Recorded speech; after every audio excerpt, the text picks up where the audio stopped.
Mahalakshmi madam வாங்க clap பண்ணுங்க. அவங்க வயசுக்கு இந்த அளவுக்கு அழகா சூப்பரா பண்ணி இன்னைக்கு அச்சுவஸ் ஆகிட்டாங்க. அவங்க டான்ஸ் சூப்பரா பண்ணாங்க. அதுக்கே அவங்களுக்கு சால்வ் பண்ணோம். வாங்க எல்லாம் நீங்க வாங்க வாங்க இந்த சைடு கூட நிற்கலாம். நீங்க தான் வெளியில வரணும்.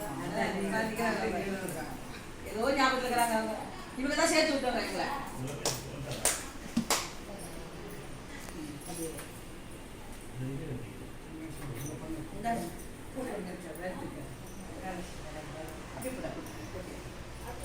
கைப்பட்ட வெளியே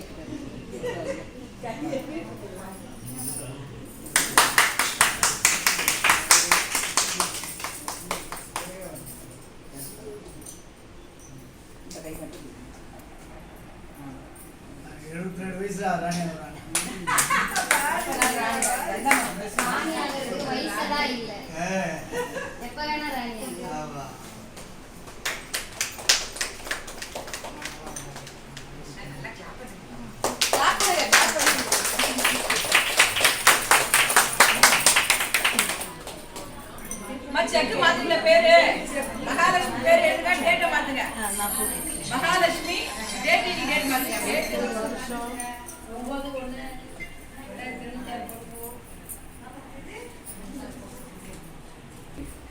இந்த பைசா இத புடிங்க. போட்டுறேன். ஓகேவா? இது எடுத்து இதான் கேட். அப்படியே கூட உட்காருங்க. ரெண்டு பேரும் இல்லம்மா. இன்னொருத்தங்க யாருமா?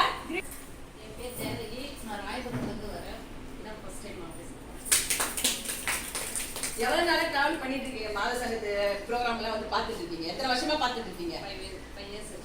5 இயர்ஸா பார்த்துட்டு இருக்கீங்க. ப்ரோக்ராம்லாம் வந்துட்டு இருக்கீங்க. 5 வருஷமா இந்த மாத சங்கத்துல என்ன நடக்குதுன்னு அவங்க கண்காணிச்சுட்டே இருக்கிறாங்க. சரிங்களா? 5 வருஷமா மாத சங்கத்தோட தொடர்புல இருக்காங்க. சரி,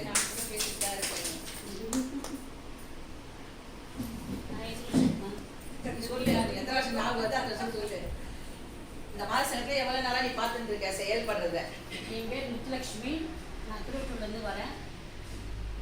மாத சங்கத்தில் வந்து நான் ஒரு 10 வருஷமாகவே இருக்கேன். இவங்க ஆரம்பித்த காலத்துலேருந்து நான் இருக்கேன். விஜயலட்சுமி என் கூட எப்போ 25 வருஷமா நம்ம வந்து செயல்படுறோம். ஆனால் நீங்கள் வந்து 2015 வருஷமா இருக்கும். அந்த ப்ரோக்ராம் மல்லிகா மஹால் ப்ரோக்ராம்க்கு இவங்க வந்திருந்தாங்க. அப்போ 15 வருஷம் அந்த ப்ரோக்ராம் வந்து இவங்க அட்டென்ட் பண்ணும்போது நல்லா பண்ணிட்டு இருக்காங்க. ஆனால் என்னால் தான் வர முடியாத ஒரு சூழ்நிலைக்காக இனிமேல் நம்ம சேர்ந்து செய்யணும்.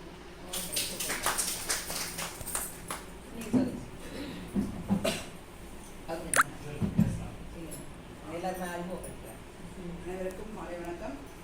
என்னுடைய இணை பார்த்தீங்கன்னா திலகவதி. நான் ஒரு ஸ்கூலுடைய ஒரு அட்மின் தான். நான் ஒரு பிளே குரூப்பில் ஸ்கூல் ரன் பண்ணிட்டு இருக்கேன். எனக்கும் மேடம் பார்த்தீங்கன்னா ஒரு 2 மந்த்தாக தெரியும். மேடம் பற்றி எனக்கு அவர் தெரியாது. ஃபஸ்ட் எனக்கு என்னுடைய ஃப்ரெண்டு மஞ்சுளாண்டவங்க மூலமாக மேடம் தெரிஞ்சது. அதன் மூலமாக அவங்களோட நானும் ஜாயின் பண்ணி ட்ராவல் பண்ணாங்க. ஒரு ஏன்னா மகளிர்ன்றது ஒரு பெரிய ஒரு பொக்கிஷம். மகளிராக பெண்ணாக பிறந்ததுக்கு மாதம் செய்யணும்னு சொல்லியிருக்காரு பாரதியார் இல்லைங்களா? அப்போ அந்த பெண்களாக பிறந்த நாம இந்த நாட்டுக்கு நிறைய சேவை பண்ணணும். நம்மளுடைய எண்ணம் ஃபுல்லாகவே நாட்டுக்கு செய்யறது பெரிய வீட்டுக்கு பண்ணுறோம். அது ஆஸ் யூஷுவல் எல்லாருமே வீட்டுக்குன்றது அந்த முறைப்படி மரபுப்படி எல்லாம் வழங்கி பண்ணிட்டு தான் இருக்கும். குடும்பத்துக்கு என்ன செய்யணும்னு ஒரு பெண்ணால் தான் முடியும். மற்ற ஆணால் கூட முடியாது. ஒரு பெண் இருந்தால் எதையும் சாதிக்க முடியும். ஆண் இல்லைன்னா கூட ஒரு பெண்ணால் குடும்பத்தை சமாளித்து பண்ண முடியும்.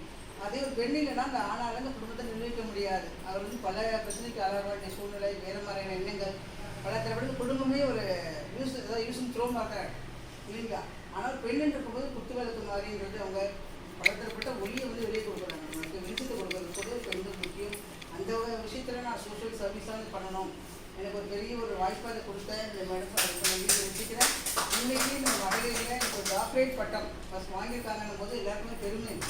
பார்த்தீங்கன்னா அதுதான் பெரிய ஒரு கிளாஸ் பண்ணிக்கலாம். எல்லாருமே வாழ்த்துக்கள் மேடம். ஏன்னா இன்னும் மேலே மேலே அனைத்து மகளிரும் இது மாதிரி இன்னும் நமக்கு எல்லாருக்கும் உந்துதல் வரணும்.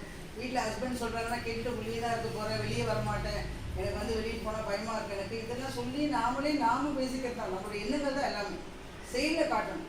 இன்னும் வாய்ப்புகளை சொல்லிக்கிட்டே நான் எனக்கு சாதிப்பேன்றதான் வேலைக்காகாது. நம்ம எண்ணத்தை செயல்முறைப்படுத்தணும். முதல்ல எண்ணம் மனசுக்கு தோணணும். இந்த தோன்றக்கூடிய எண்ணத்தை வெளிப்படுத்தி ஜெயிக்கணும். வெளியில் வரணும். 4 பேருக்கு கூட நாமளும் பெருமையாகணும். நம்ம குடும்பமும் பெரிய லெவலுக்கு வரும். கண்டிப்பாக அதை ஒரு சேவை மனப்பான்மையும் பண்ணும்போது நம்மளால் அடுத்த குடும்பமும் வாழறாங்க, நாமளும் வாழ்ந்து பெற உயர்த்தோம். இது பெரிய வாய்ப்பு. இந்த வாய்ப்பு கொடுத்த அனைத்தும் நன்றி தெரிவிச்சுட்டு